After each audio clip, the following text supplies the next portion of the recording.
তেমনি ভাবে হযরত আইয়ুব আলাইহিস সালাতু ওয়াস সালাম থেকে আল্লাহ তাআলা পরীক্ষা নিয়েছিলেন। তিনি বড় বড় রোগে আক্রান্ত হয়ে গেলেন। তার সন্তান সন্ততিরা মৃত্যুবরণ করল। তার ব্যবসা, মাল ও দৌলত সবকিছু বরবাদ হয়ে গেল। আপনজনেরা সকলে ছেড়ে চলে গেল। এলাকার লোকেরা এলাকা থেকে বের করে দিল। এমন কঠিন বিপদের মুহূর্তে তিনি আল্লাহর কাছে কিভাবে দোয়া করেছেন তার বিবরণ আল্লাহ পবিত্র কোরআনে বর্ণনা করেছেন।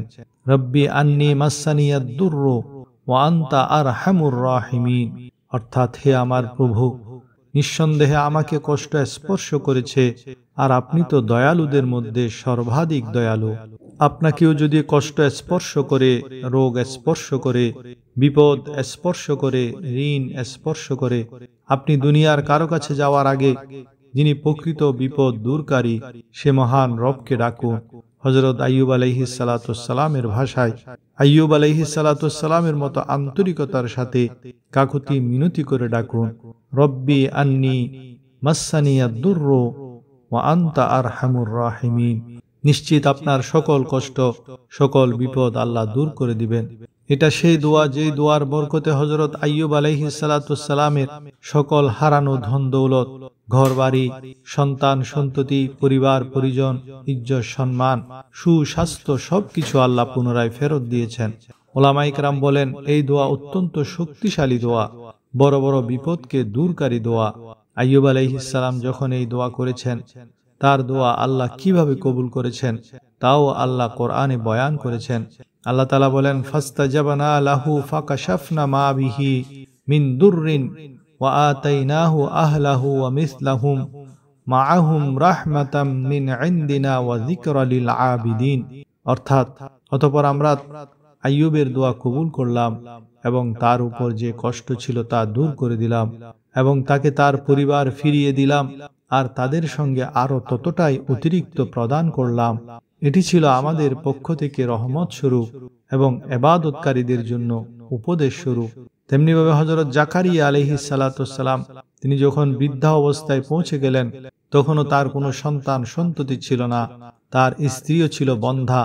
তারপরও তিনি পূর্ণ ইয়াকিনের সাথে মহান রবের দরবারে দোয়া করেছেন। আল্লাহ তাআলা যে দোয়া ইরশাদ করেছেন কোরআনের মধ্যে, ওয়া জাকারিয়া ইয নাদা রাব্বাহু রব্বি লা তাযারনি ফারদান ওয়া আনতা খায়রুল ওয়ারিসিন, অর্থাৎ তার স্মরণ করুন জাকারিয়াকে যখন তিনি তার প্রতিপালককে ডাকলেন, হে আমার প্রভু, আমাকে একাকী করে রেখো না, আর আপনি তো সর্বোত্তম উত্তরাধিকারী। এই দোয়ার বরকতে আল্লাহ তাআলা বৃদ্ধ বয়সে হযরত জাকারিয়া আলাইহিস সালাতু ওয়াস সালামকে পুত্র সন্তান দিলেন। আর শুধু সন্তান নয়, বরং সেই সন্তানকে নবুয়ত দান করেছেন। সেই সন্তানের নাম কি হবে সেটাও আল্লাহ বলে দিয়েছেন। যাদের সন্তান হয় না তারা এই দোয়াটি ইয়াকিনের সাথে করতে থাকুন, ইনশাআল্লাহ আল্লাহ সন্তান দান করবেন।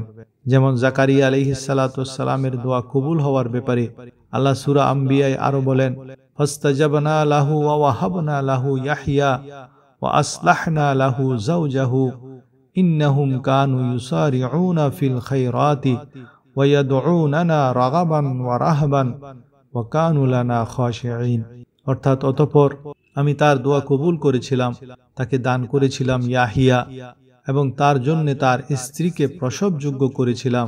তারা সৎকর্মে ঝাঁপিয়ে পড়ত, তারা আশা ও ভীতি সহকারে আমাকে ডাকত এবং তারা ছিল আমার কাছে বিনীত। তাদের অসম্ভব দোয়া কবুল হওয়ার পিছনে আল্লাহ যে রহস্য বলেছেন তা হলো তারা নেক কাজে ঝাঁপিয়ে পড়ত, তারা আল্লাহর কাছে দোয়া করত আশা ও ভীতি সহকারে এবং তারা ছিল বিনীত। আপনি, আমি, আমরাও যদি নেক কাজে ঝাঁপিয়ে পড়ি, আশা এবং ভীতি সহকারে বিনীতভাবে কাকুতি মিনতির সাথে আল্লাহর কাছে দোয়া করি, তাহলে আল্লাহ আমাদের জন্য অসম্ভবকে সম্ভব করে দিবেন। যেভাবে বৃদ্ধা জাকারিয়া আলাইহিস সালাতু ওয়াস সালামের বন্ধ্যা স্ত্রীর গর্ভে আল্লাহ ইয়াহিয়া নামক সন্তান দিয়েছেন। সুবহানাল্লাহ।